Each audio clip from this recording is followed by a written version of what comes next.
How's your bod? How's your bod? How's your bod? How's your bod? How's your bod? How's your bod? How's your bod? How's your bod?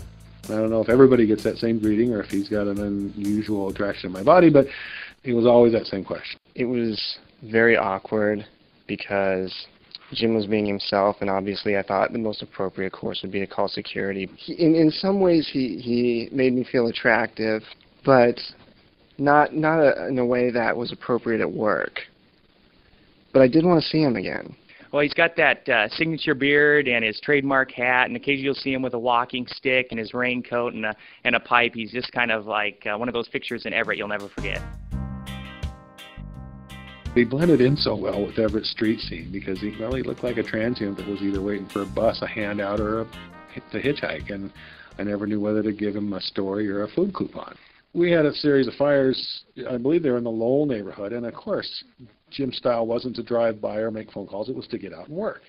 And so when you start to talk to the neighbors about he did see suspicious people, they usually would describe everybody to a T, would say, well, there was one suspicious fellow, he was wearing a hat, long hair, beard, I think a tweed coat if I remember right, and a pipe. He was looking at everything. He didn't have any business in our neighborhood. He was looking at everybody, and then he left when we started asking questions.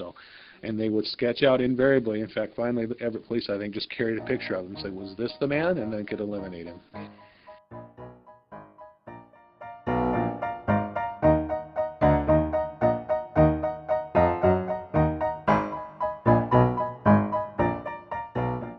I was working as on a traffic emphasis detail, a pedestrian emphasis detail here, and I was standing on that very corner, and Jim Haley walked by me, and the light was red. Right here, the light was red. And I said, hey, you're going to walk against a red light? And Jim turned around and said to me, he says, I always walk against red lights.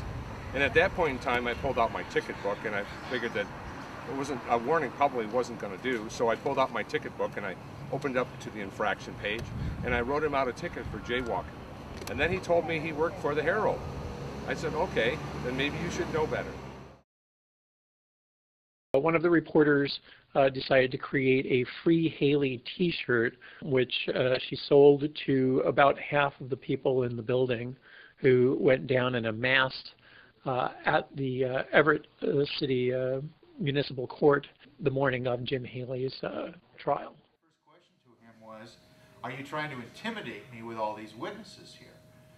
And we all got a good chuckle out of that. And then as he was standing there, the rest of them in the back of the courtroom took their coats off and it had t-shirts on that said, Free Jim Haley. Well, that broke everybody up, including Jim. And we went on to, I dismissed the ticket and told him never to come back in my court again, to always obey the traffic lights. And true to his word, Jim did. I never saw him in my court again as a defendant.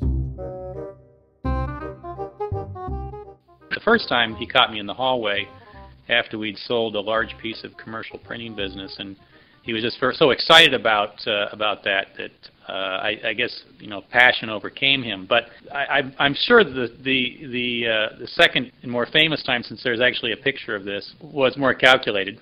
In the picture, I think I look like I'm pleasantly surprised, but let me tell you that whiskers just don't do it for me.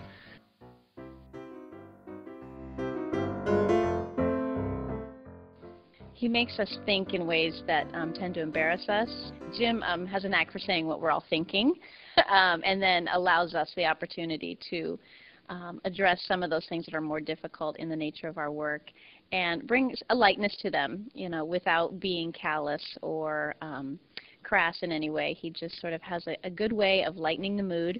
He's a joy to be around. He really is. He's fun.